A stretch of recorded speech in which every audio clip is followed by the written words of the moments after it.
ازيكم يا شباب، عاملين ايه؟ طبعا معظمنا عارفين باتمان ضوء مع فوق المدينة سمي نداء لمنادينا تربت تكبت تتيتا هذه إشارة باتمان.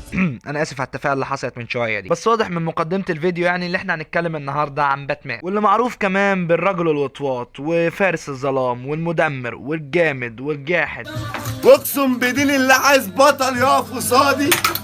وطبعا اذا جاءت سيره باتمان جاء سيره روبن معاه، واللي انا من فتره من حياتي وانا صغير كنت فاكر ان روبن ده شخص واحد بس، يعني هو روبن بس بيغير، قاعد بيغير في الملابس وخلاص. لكن اكتشفت مؤخرا انه لا، يعني انا كنت متخلف، يعني ان في كذا روبن مش روبن واحد بس. لذلك يا مرحب بيكم في فيديو افضل 7 مساعدين لباتمان.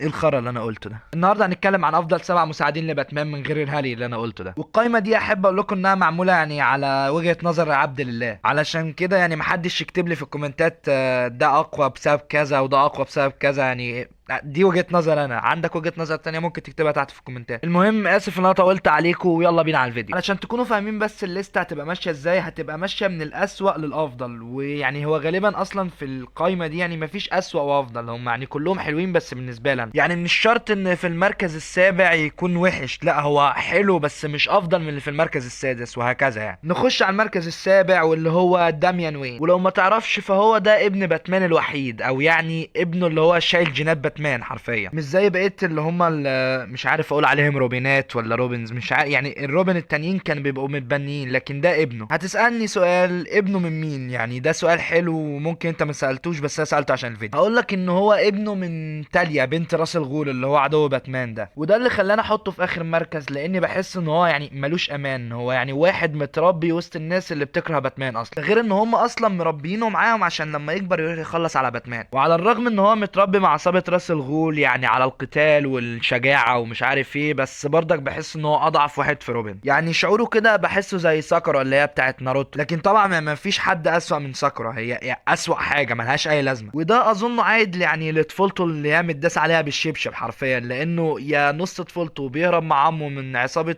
جده اللي هو راس الغول، يا اما راح لباتمان خلاه روبن. يعني اخيرا شفت حد انحس من حظي، يعني فاهم. ننتقل على المركز السادس واللي اظن معظم البنات هيشتموني بسببه، واللي هي باد جيرل باربرا جوردن. ما تسالنيش ايه باربرا دي، يعني هي اسمها كده، ابوها مسميها كده. واللي احب اقول لك انها بنت المفاوض جوردن، واللي بيكون البيست فريند بتاع باتمان واللي بيساعده في حل القضايا. اللي كمان احب اقول لك انها يعني دي مش اول باد جيرل، دي كانت تاني باد جيرل. اول واحده اسمها ايه اقسم بالله العظيم ما فاكر، انا مكسل اجيبه حتى، بس رغم كده يعني انا شايفها افضل. هتقول لي ليه شايفها افضل؟ هقول لك لانها كان عندها اصابه حصلت لها في كوميك كده اسمه باتمان النقطه القاتله. بالمناسبه ما تنساش تتفرج على الفيديو اللي قبل ده، يعني كان برضك اسمه النقطه القاتله بس الجوكر. وباد جيرل بعيدا عن القتال وكده يعني هي شاطره في الحاجات دي، بس اكتر حاجه بتميزها ذكائها، غير انها كانت بتتعامل يعني بتعرف تتعامل مع التكنولوجيا كويس، وكانت قائده الفرقه اسمها ذا ايه ذا نيو ذا نيو، لا مؤاخذة عشان الحمار اللي كاتب، والمناسبة انا الحمار ده عشان محدش يقول لي ما تشتمش حد. واللي ننتقل للمركز الخامس واللي هو روبن كينج. هيجي لي واحد دلوقتي من المحنكين اللي بيقروا كوميكس كتير ويقول لي على فكرة دي نسخة من باتمان، اقول لك اي نو، لكن هو يحمل اسم روبن في النهاية. والصراحة يعني انا مدخله القايمة دي واسطة، يعني عشان هو انا بحب الشخصية دي فعد الدنيا. والشخصية دي بقى طبعا كلنا عارفين ان احنا لما بروس وين امه وابوه بيتقتلوا بيرجع تاني ويبقى باتمان عشان يحارب الجريمة، لكن في النسخة دي بقى مفيش الكلام ده، يعني كل الكلام ده امسكوا ارميه في الزباله. في النسخه دي بقى معلمي بروس وين من صغره ما كانش الطفل الطيب المتربي، لا بالعكس ده كان شخص مجنون شرير. وخليني في اللحظه دي اسالك سؤال عزيزي المشاهد، ايه هي هواياتك وانت صغير؟ واحد هيقول لي سباحه، كاراتيه، مش عارف ايه،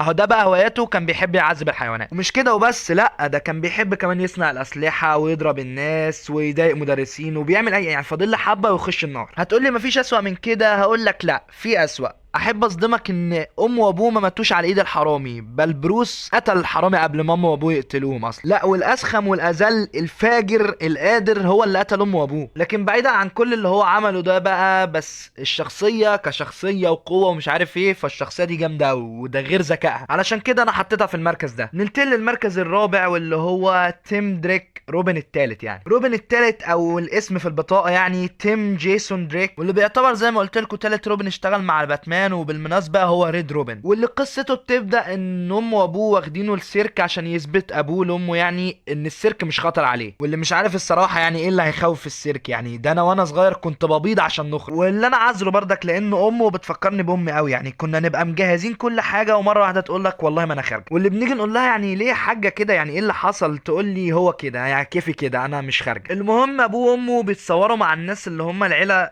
الطائره دي اللي هي بطله العروض السيرك، اللي فيها بقى مين، ديك جريسون اللي هو اول روبن لباتمان. واللي حصل بعد كده قصتهم المشهوره، وديك جريسون بقى مساعد باتمان اللي هو روبن يعني، بس ما تقلقوش لو ما تعرفوش هنحكيها قدام. واللي بعد كده ديك جريسون ساب باتمان وجي روبن تاني بس مات، ومن ساعتها بقى يعني بروس بقى هيتجن خلاص، يعني مش عارف العيب فيه ولا في مين. طبعا مين اللي بيشاهد كل ده في صمت؟ صاحبنا اللي هو روبن التالت. فقرر بقى ان هو بنباهة امه يروح يجيب روبن الاولاني واللي اصبح دلوقتي نايت وينج. علشان كده نايت وينج بيقرر يرجع لباتمان تاني عشان ما يتجنش يعني، بس هو مصمم ان هو عاوز، يعني باتمان عاوز روبن، هو باتمان محتاج روبن، ولكن طبعا عمنا باتمان ما بيوافقش ان هو يخليه روبن الجديد. علشان كده بيحاول ينقذهم من موقف كده علشان يثبت لباتمان ان هو قال ايه يعني قد المسؤوليه. هتقولي الكلام ده كله جميل، ايه اللي خلاك بقى تختاره للمركز الرابع ده؟ هقول لك تعالى بقى عد معايا. هو متمرن تحت ايد الفريد، باتمان، نايت وينج، ده غير انه راح باريس واتمرن هناك. وعلى حد المعلومات اللي عندي يعني اظن ان هو اول واحد كان معاه العصايه المطاطيه اللي هي بتتفتح وتتقفل دي، يعني صراحه انا مش متاكد. ننتقل للمركز الثالث بقى واللي هو جيسون تود او المرحوم. وجيسون تود ده بقى هو تاني روبن لباتمان، واللي كان برضك من عيله في سيرك، يعني ما تفهمش ايه العلاقه اللي ما بين باتمان وروبن والسيرك، انا مش فاهم. يعني باتمان كل ما يحب يغير روبن يروح السيرك يجيب واحد، واللي عيلته برضك بيموتوا علشان كده باتمان بيتمناه. بس ده كان مميز بحاجه، وان هو كان شعره احمر مش زي بقيه الروبنات كان شعرهم اسود، علشان بعديها روبن الاولاني يديله الزي بتاعه وخلاص بقى عندنا روبن التاني اهو. لكن لحظه، القصه دي هي القصه القديمه بتاعته، لان القصه دي اتحدثت دلوقتي، واظن ان هم شافوا ان موضوع البهلوانات يعني افور معاهم، يعني مش كل واحد من روبن يبقى بهلوان. القصه الجديده بتاعته بقى هو ان باتمان قفش الولد ده اللي هو جيسون تود، يعني كان بيسرق كاوتش العربيه بتاعته، واللي حرفيا يعني مفيش بربع جنيه كرياتيفيتي، يعني هو مفيش حاجه اكتر من كده غير ان هو لقى متشرد اخده اتبناه خلاه روبن الجديد. وطب ليه اخترته انا في المركز ده بالذات، يعني المركز الثالث مركز عالي؟ هقول لك لاني شايف ان هو مميز عن بقيه الروبنات التانيين. يعني روبن الاول كان مميز بالشقلبه والحركات البهلوانيه دي، يعني روبن الثالث كان مميز بذكائه، وده حرفيا يعني يعتبر اقوى روبن فيهم